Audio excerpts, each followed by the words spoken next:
Hello, how's it going? Today we're getting the Midnight Pumpkin running and working, assuming that all the electronics work, of course. Speaking of the electronics, I've decided I'm not going to use the speed controller that was in it. The original plan was to change this Tamiya plug over to Dean's plug so it can run LiPo, and then run it on a Core RC LiPo, which is what's in it at the moment. Core RC hard case, which is identical in size to a nickel metal hydride, which is why you can get it into this chassis, amongst others, without any modifications.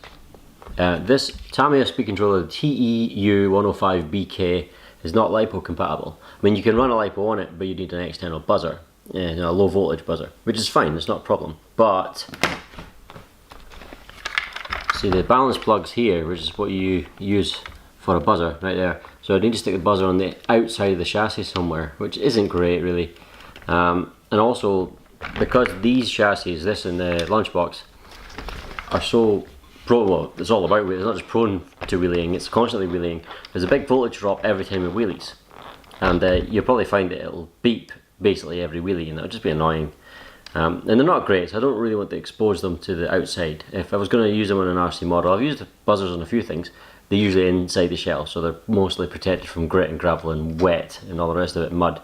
So I've decided to use this Hobbywing 1060, where I had this lying around.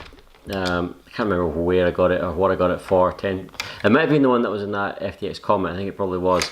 Great little speed controller, 1060. So Rachel, I hope she's happy. She's getting a much better speed controller as well as a totally sorted Midnight Pumpkin, and I'm going to get another LiPo so she can have a LiPo for this. Anyway, this I assume is working. I haven't tested this yet, but that's fine. That can be for something else, whatever. The servo is my big question mark. I think the receiver will be fine. The servo doesn't feel great, but let's just plug it all in and see what we have. So here we go, channel 2 for the speed controller. Is that in? It is now. Channel 1 for the servo. Okay, power on the transmitter. Oh yeah, this is the one with the funny, there's no, the new one of these, I have one on my XXX SET. It's got a sort of switch here you just flick up. This one you got to pull down and lift up. So there we go. Here we are. Plug in the speed controller. Right. Let's see.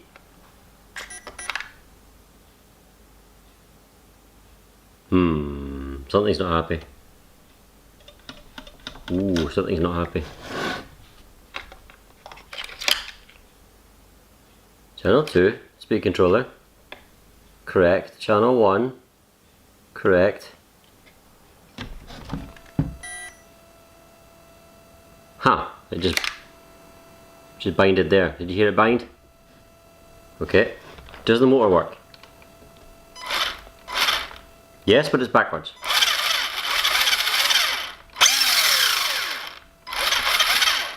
Okay, I can swap the motor cables around. That's why I'm glad that the cables weren't cut and soldered. So there we are, we've got the red motor cable into the blue ESC cable, and then the blue motor cable into the yellow ESC cable. In other words, we're swapping the positive and negative cables around.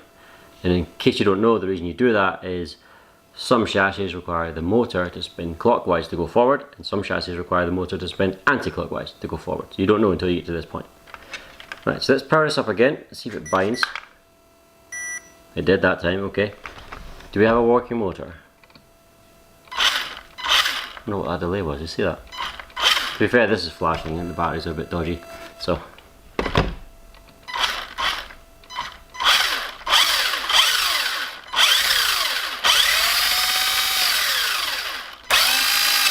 Oh man, it's faster in the opposite direction.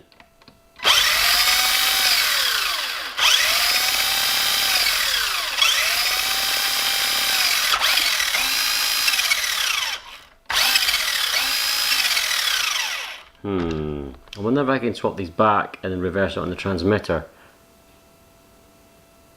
Let's try it. Let's experiment a little bit.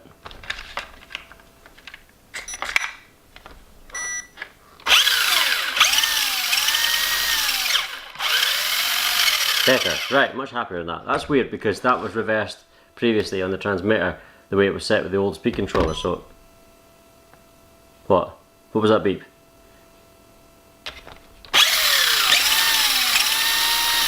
You can hear the motors coming to life a bit more. It was a bit sort of glazed, and the connection where the brushes touched the commutator, that was a bit sort of glazed over and a bit manky, so it's probably cleaning up as well. I will be cleaning up as I'm using it.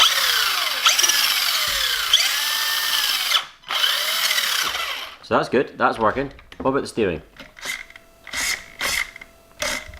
It is working. It's nowhere near central though. Steering trim is, it's all the way over. So it works fine. Obviously I'll need to clean it up, not clean it up, tidy it up. I need to cable tie all these cables, make them all neat and tidy. Fine. What I've done since last time is I've glued all 4 wheels and tyres, and I've also serviced 4 of the shock absorbers. I didn't service the 5th shock one, the one in the back there, underneath the gearboxes. The purpose of that is only to stop, not to stop, but to resist the gearbox flexing back like that. It's just to try and add a little bit more resistance to it. But these 4 are the ones that are associated with handling. And what I've done is I've given them a full service and filled them with 35 weight oil. They were dry, all 4 of them were dry, so hopefully it'll be better than it was. What's the weather like outside? Windy, but should we give it a quick test? Yeah, let's give it a quick test.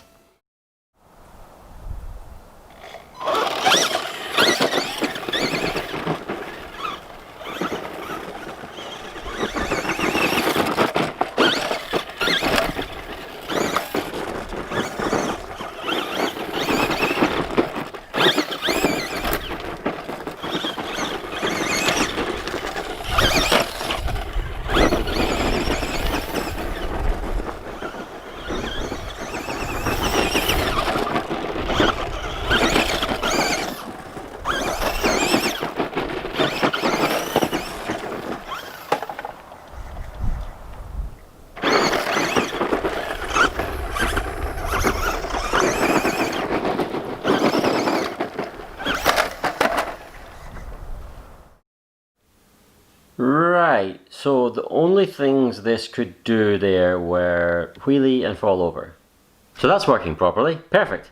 I will say it was too stiff, there's too much preload on the shocks. So I'm going to pull the spacer out from all 4 shock absorbers. There's double spacers because it was, I'm conscious, the problem is, I've said this before, these don't have a double wishbone suspension, so when this collapses, the wheels can hit the top of the shocks and bust its own shocks because the camber, you know, folds in. But that was too stiff, so I'm going to just remove 1 spacer from each shock, reduce the preload on the shocks, and then the springs won't be as much tension, or under as much tension. There we go, that actually feels a lot better. So it's fine, it's working perfectly well. That's exactly what a Midnight Pumpkin or a lunchbox does. It wheelies and it falls over, so spot on, perfect. Just need to tidy up the electronics now, really.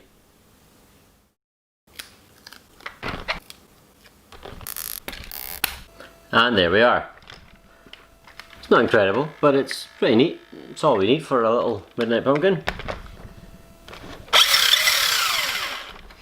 It's pretty responsive, actually. I think she'll be happy. She better be, or I'll just keep it. And there we are. That's the project come to an end. Very small project, very simple one. But I enjoyed doing it. I enjoy bringing new life into an old model, especially if it's been neglected or whatever. So yeah, I hope you guys enjoyed the little trio of videos. Was it 3? Was it 4? 4. It was 4 videos I did on the little Midnight Pumpkin, and hopefully one point soon we can get a running video with this alongside the lunchbox. But I'll need to get another one of these lipos first. In the meantime, take care of yourselves. I'll see you soon. Bye bye.